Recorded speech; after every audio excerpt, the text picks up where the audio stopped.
Hello everyone, thank you for tuning into this talk.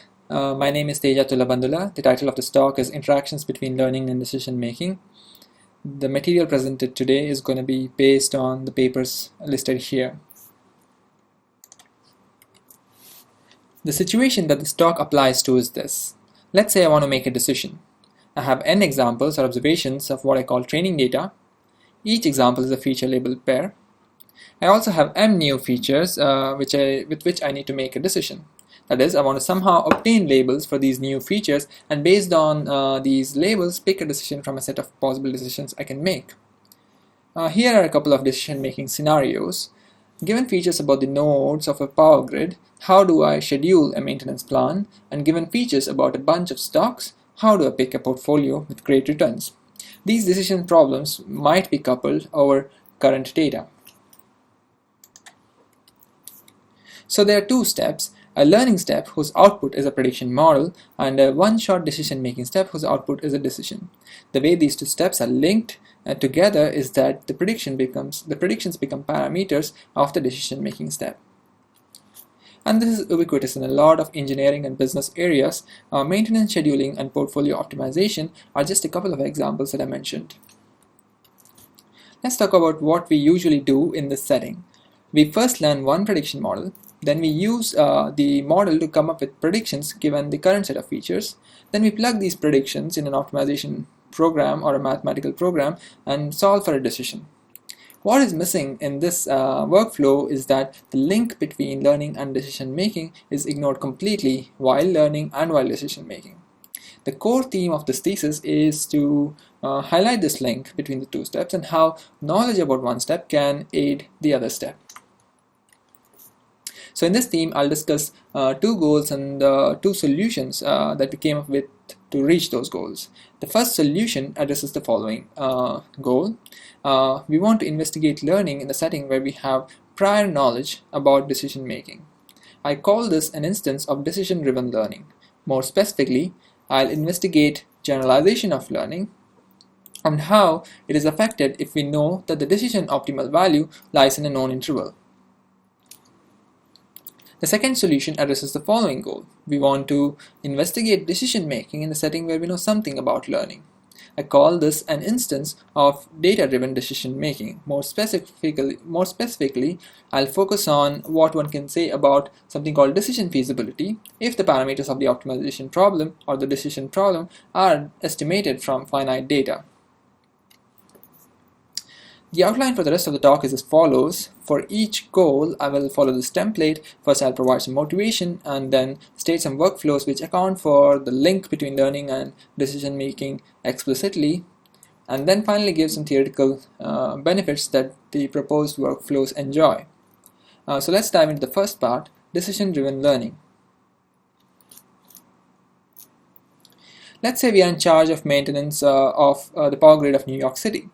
Such a maintenance task may have the following learning and decision-making steps. For learning, we might want to estimate probabilities of failure of electrical components, and for decision-making, we may have to figure out how to route our maintenance crew effectively. Both as a person in charge of this whole operation, I may have the following questions. Question 1, can we come up with estimates supported by data where we expect a certain route? Maybe I have preference to long straight routes instead of zigzag ones. Question 2, can our intuition about the decision cost help us make a better prediction model? I have been doing maintenance routing for a long time and I know how much each type of route costs.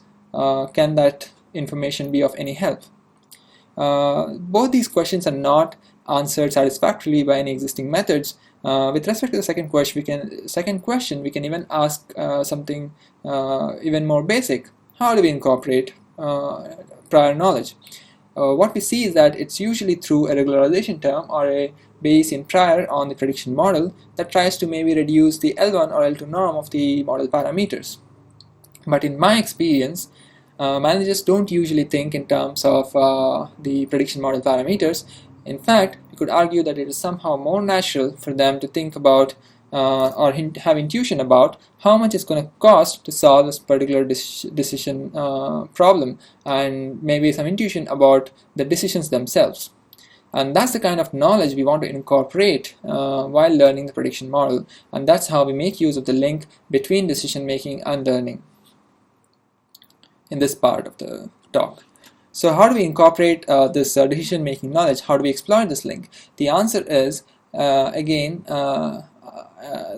answer this, let's again look at how decision making and learning are actually linked. So let's look at this plot. It shows how prediction errors vary with different models. The more complex models are towards the right, and of course more complex models overfit, so they may have low empirical error but high true error. Note that I also have partitioned the x-axis into three sets. The most interesting one is the one in the middle. I call this set the set of good models because they have some of the best performance metrics across the board. Let's look at the bottom plot now. Let's say we are given a specific decision instance, such as an integer program where almost all the parameters are defined. We are given also the current features. If only we could know the labels, we could just go ahead and solve the problem. So for any prediction model, we can always compute the predictions given these features, and those become our proxy labels, and they can be used as parameters in our decision problem, and then we can solve the decision problem to come up with an optimal decision value.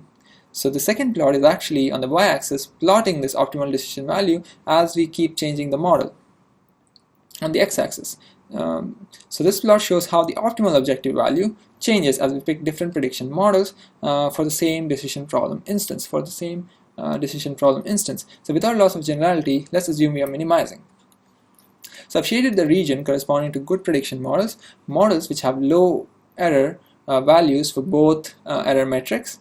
In this region, picking one model or the other does not make a difference as far as prediction is concerned, but may have a significant impact on the optimal decision value for the given decision instance.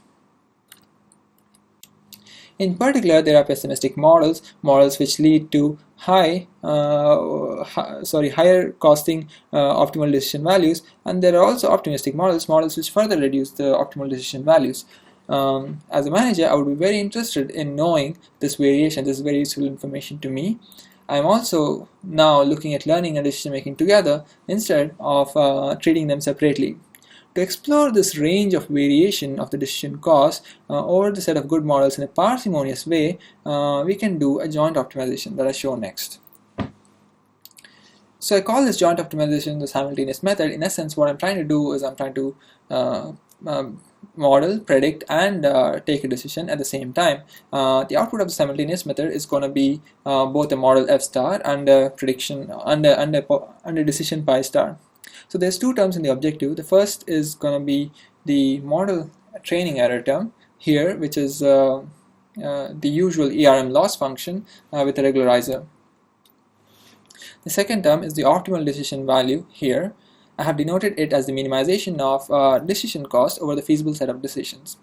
The two terms are weighted by the magical parameter C1. We can pull towards models which lead to low or high decision costs depending on the choice of parameter C1.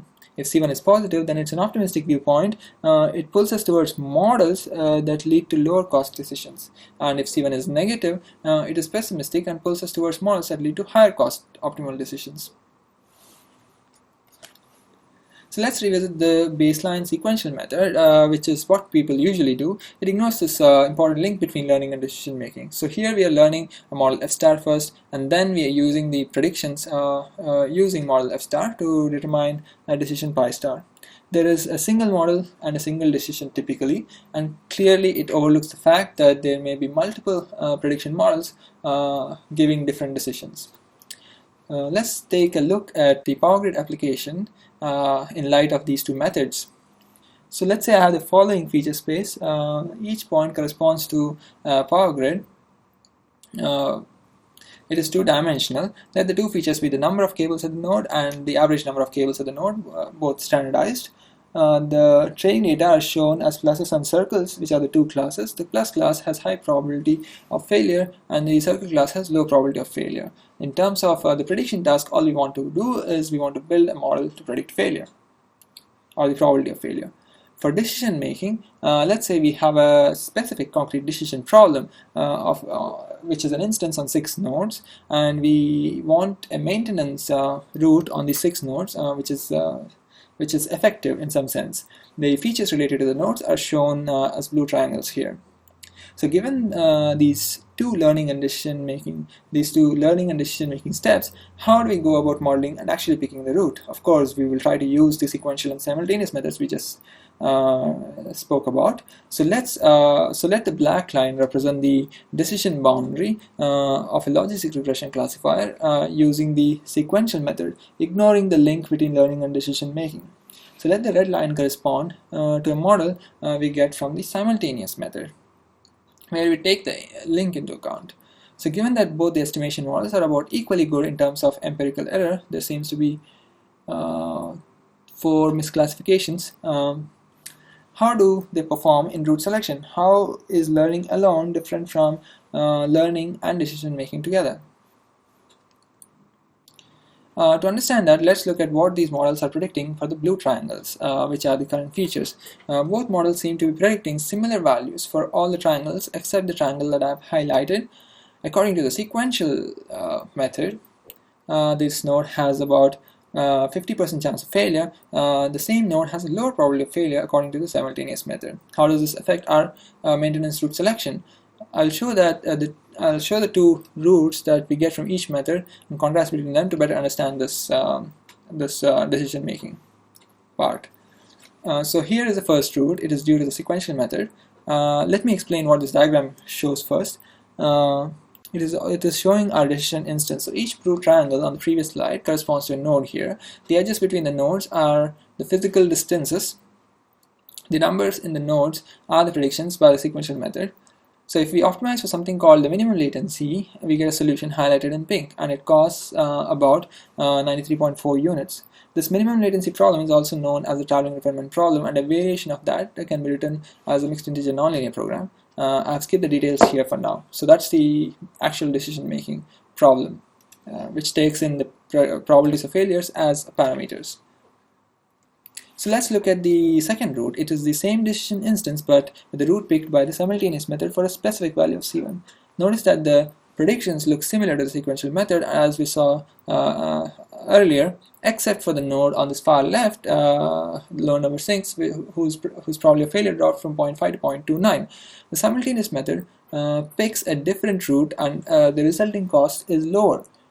Recall that the sequential method route costs us 93.4 units. So this route here is cheaper, and we didn't seemingly sacrifice anything to get this reduction in cost.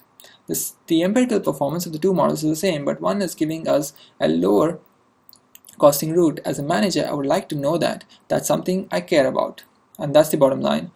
Taking the link between learning and decision making explicitly into account while decision making and while learning. We explored this idea of maintenance route picking in much more detail by working with a power utility company serving New York City. So the dataset is actually from around 2009. I'm showing here a particular decision instance again, and this one is situated in a region in Bronx. The size of this instance is 7 nodes. The route I got from the sequential method is in green. As you can see, there is a lot of back and forth going on, some zigzag type behavior. As a manager, I may not prefer this route. The simultaneous method also gives us a route on the same decision instance. The route looks smoother, and there is a lot less back and forth relative to the previous route. The cost of this route is smaller than the previous one, as well as the model performance is as good as the model which is generated is as good as the one generated by the sequential method. So as a manager, I like to know that this alternative option exists, which I would not have known if I only pursued the sequential method, which is what is the predominant practice. So let's look at some comprehensive performance figures, because the previous slides were for just some typical instances. So the left plot shows excess AUC, which is the metric we use, of the simultaneous method related to the sequential method. So on the x-axis we have different training sample size, and we are trying to look at the variation of the model's performance as the training sample size increases. Hence, for each training sample size, we generate about 100 models, because we are generating 100 different decision instances. So for each of these models, we can always assess its performance and plot its relative performance. So you can see that on the left plot, the performances are not very different across from the models, between the models of the sequential method and the models of the simultaneous method. But you can see on the right plot, we have the same x-axis, but we're plotting the percentage cost reduction of going to by using the root by using the simultaneous method instead of the sequential method. The decision costs of the simultaneous method are lower than the sequential method most of the times. A manager would be very interested in these reductions. The bottom line is that this is a real routing problem faced by a power grid company in New York City. They have to figure out periodically how to route their maintenance crew, and the routes and the nodes of the power grid have a somewhat regular structure, and our approach is one way to capture that structure, which is not typically captured while learning itself. Here we did not really sacrifice anything, either prediction performance or decision quality, but we are able to see some tangible reductions in the decision costs. So let's switch gears and look at how learning gets affected in all this. After all, instead of just minimizing the training error, we are doing joint optimization. Let's recap. The training sample has n examples, and let's fix the hypothesis class to be linear. Although we are doing joint optimization, we can look at it as minimizing empirical error on a restricted function class. So it looks like this. F is a set of all linear functions such that a Q-norm constraint on the model coefficients is upper bounded, and we have a constraint due to decision-making bias. Our bias is saying that the optimal decision cost has to be lower than something, or the optimal decision cost has to be higher than something.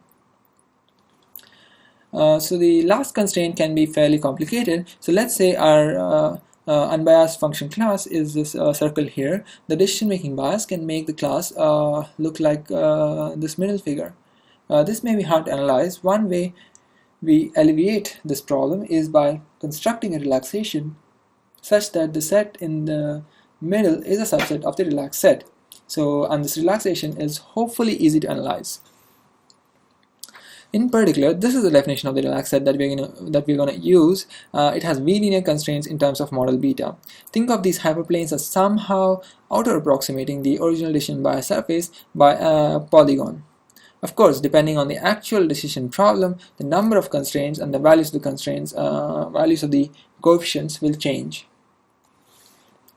Now that we have discussed the relaxation, let's see what we can analyze. For that, I need one more notation. I'll define the set f subscript s as a transformation of our set f. So given that, we would like a generalization bound statement such as the template provided here. It states that with probability at least something over sample s, for all functions in my function class, the true error of the function on a random new pair, feature label pair, is upper bounded by the empirical error plus a couple of terms. The term which is of our interest is this term called complexity of f subscript s. So this term is the one which is going to get affected by our decision making bias. So because our decision making bias is restricting the original unbiased function class in some way.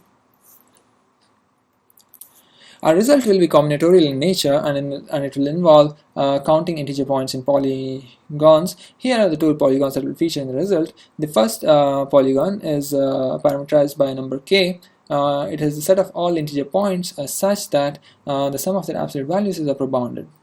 The second polytope is a subset of the first polytope such that it also obeys a bunch of new linear constraints. And these are the same. These are the v-linear constraints which are directly related to the v-linear constraints in our function class description, and those linear constraints were related to our decision cost bias. So decision cost bias is captured in these coefficients. Here is the main result. We have the following upper bound on the covering number, which is a complexity measure of function class f. The covering number is upper bounded by the minimum of the number of points in a polygon pk0 and polytope pck. Here k0 and k depend on various parameters of the problem, which of course are almost all these parameters originate from our definition of the function class, and of course our function class is restricted by the decision making bias, so all the parameters with which I can define this bias are essentially listed here. So once we do that, the high level idea is that all these parameters which define f can be used to bound the complexity of f. Once we do that, we can just plug in this upper bound into the generalization bound statement we saw in the previous couple of slides ago, which is this relation between empirical error and true errors. The tighter the decision making bias, the smaller these polygons are. The smaller these polygons, the number of points in them, the smaller the upper bound on the covering number. The smaller the complexity, and potentially tighter generalization bound. Tighter in the sense that the deviation between empirical risk and true risk is a little bit smaller. The bound is also interesting as it links the complexity of function classes to the combinatorial problem of counting points in polygons. So in summary, for the first part, I have discussed the following. I motivated this link between learning and decision making. I showed how to explore decisions and models simultaneously for better alignment with the manager's preferences. Showed that the simultaneous method does this parsimoniously. Finally, I also showed how any decision bias can feature in a generalization bound statement. This work has a very different perspective than others. It shows how to incorporate a much more concrete, non-traditional prior knowledge than usual, and you get potentially better prediction guarantees because of this very concrete knowledge about decision making step.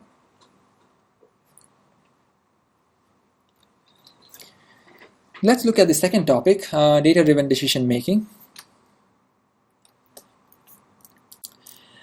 As mentioned in the beginning of this talk, this part is going to investigate decision making in a setting where we know something about learning. And the way we're going to reach this goal is by the following route. We are going to estimate the uncertainty set, something called the uncertainty set for robust optimization using machine learning. The idea is, again, of course, to exploit the link between learning and decision making while doing this, and I'll explain what all this means in the next few slides. But the key is that I'm going to provide a totally new way of constructing these so-called uncertainty sets that require a lot less assumptions than any previous work, and this is really probably the right way to approach the problem. Let's say we have a decision to make, and we pick a decision by solving an optimization problem such as this. The parameter vector for the problem is represented by tilde y. Let's say that the parameter is a random vector which has not realized yet, but we need to take a decision right now. We would like the decision that we take now should be appropriate for the future realization of y. Since the parameter has not realized, maybe we can solve a slightly different problem and hope that the solution to this different problem is going to be appropriate for the future realization of y tilde. So one such solution approach is what is known as robust optimization. Essentially, we solve this related problem for a decision which takes into account many different values of y as shown, y tilde as shown in this constraint and this objective. If we do that clearly, the solution is going to be feasible for the future realization of y if this realization actually belongs to the set of y values we're considering here.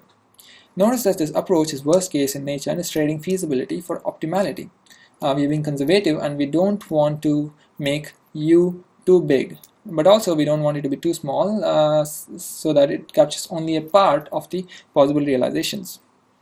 So as an example, consider the following portfolio allocation problem here. Let's say that the portfolio manager seeks to minimize the variance of the portfolio he plans to build, subject to it performing better than some given rate of return.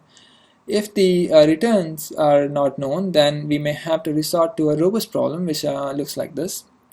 He will have to define U to be a set of all possible returns of the assets in the portfolio composition. Once he does that, the portfolio he builds will obey the minimum return constraint no matter what the individual asset returns are, but he will take a hit on the minimum variance property. It may not be low anymore.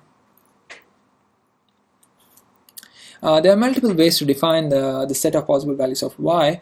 First, we can specify y using assumptions and domain knowledge. Second, we can just use empirical statistics, so I'm not going to go into the first two ways. The third way is interesting. We can use a prediction model such as linear regression if y is predictable and we have feature data. In the past work, this has been applied to portfolio optimization, where the authors make some strong assumptions about learning while making a decision. So they do exploit this link between learning and decision making, but in a fairly weak and limited sense. It is actually the case that we don't need those distributional assumptions. We can just use a generic machine learning step, and this is the fourth way, and I'll present our solution here. Our solution involves specifying U using training data and a bunch of current features, and since we are using training data, the specification of U will require the machinery of machine learning. Once U is specified, you can just go ahead and solve for a decision pi star. Of course, we hope that this future realization of y belongs to the set U, so that pi star is actually feasible for the future realization. This is how learning is linked to decision making, that through the set U. So I have two approaches to define U. In both approaches, capturing this conditional probability mass will be key to providing guarantees on decision pi star. I'll explain each approach in turn now. Let's focus on the left plot. Here is indication of where this is going. The blue curve is showing the conditional density of y tilde given x tilde. I'll draw the 5th and 95th percentile predictions using the red brackets for current feature x tilde. Then I'll define everything in between as the uncertainty set. The hope is that it in fact captures many realizations of y. If, of course, they were the true 5 percentile and 95 percentile values, then it would capture a predefined quantity of mass, predefined probability mass. But these are estimated or predicted 5 percentile and 95 percentile, so it's not clear if they're going to capture anything or if they're going to capture the right interval.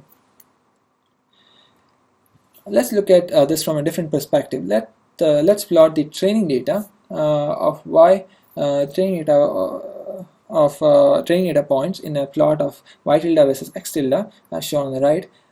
You can see that the idea is that the uncertainty set, shaded in dark blue, is some kind of a boundary function of tilde x, capturing most of the support of y tilde for each x tilde. Mathematically, the set looks as shown in the box. It is a function of tilde x, clearly. It is also a function of training data, because beta alg 5% and beta alg 95% are the conditional quantile prediction models we learn using training data. So we evaluate them on the current features tilde x and define U in this way. The bottom line of the slide is that now we have a concrete definition of the uncertainty set U. We can plug this set into the robust optimization formulation we saw earlier to get a decision. The decision, which is the robust optimal decision, will enjoy probabilistic guarantee as shown next. So this is the main result of this section. If U is defined the way it is in the previous slide, then with probability at least 1 minus delta over training sample set, certain inequality holds. The probability that the robust optimal solution is feasible is going to be high. So in fact, how well this robust optimal solution is feasible is related to how well the training points belong to the 5th and 95th percentile prediction intervals as captured by this delta S term here. The higher this delta S term, the higher the probability that the decision is feasible. Overall, this is great because the set we constructed is also able to tell us how well it can capture future realizations. This is a result which uses the link between learning and decision making to give us a guarantee on the decision we took. Let's look at another approach. This approach uses the notion of good models that we saw in the first part of the talk. Remember that in the first part we said that there are typically multiple good prediction models. So naturally there can be multiple good 5% conditional quantile models and multiple good 95% conditional quantile models. On this plot here, I'm displaying their predictions as lines. So my 5% conditional quantile models are shown in the green, so there are only two models on the left, and the 95% conditional quantile models are shown on the right, and there are only two on the right as well. So I'm adding a buffer around them to create brackets. I do this for both the 5% and 95% conditional quantile models. Then I take the interval from the leftmost bracket to the rightmost bracket and call this the uncertainty set U. So from a different viewpoint, as shown on the right, all we are doing is we are picking predictions for each good model on both sides, and we are adding a buffer around them, and the new extremities are then used to define U. Mathematically, U looks like this. These two sets are the sets of good conditional quantile models, models which have low enough training error. The idea is that hopefully the best-in-class models belong to these sets with high probability. And the buffer is taking care of residuals, because even if we knew the best-in-class models, we would still not capture label y unless it's a deterministic function of x and the function belongs to the model class. So the bottom line is that we have yet another definition of U that we can plug into the robust optimization problem to pick a decision. Now the question is, does this decision, which is based on this set definition, also come with a guarantee? And the answer is yes. The guarantee is in two parts. In the first part, we claim that with high probability over the training data, the best-in-class model belongs to a set of good models that we defined. So for both the 5% setting and the 95% setting. Second, since our uncertainty set includes residuals due to the best-in-class model, it should contain the realizations of y as well. So with some probability, which is shown in this term here, over the sample and the future variables and future labels, our decision is feasible. So the key takeaway is we have guarantees about decision feasibility and the sets that we define. The guarantees make use of some learning theory arguments, and they are sometimes something that a manager would want to know when they make decisions. It's really the right way to solve these data-driven decision problems and does not make distributional assumptions that can really mess things up. In summary, for this part, I've showed one way to perform data-driven decision making, exploiting the link between learning and decision making. We made use of robust optimization here. I proposed a couple of set constructions. Both were pretty straightforward. I also gave some associated guarantees on the decisions we make if we use our set constructions. So this concludes my talk. Thank you.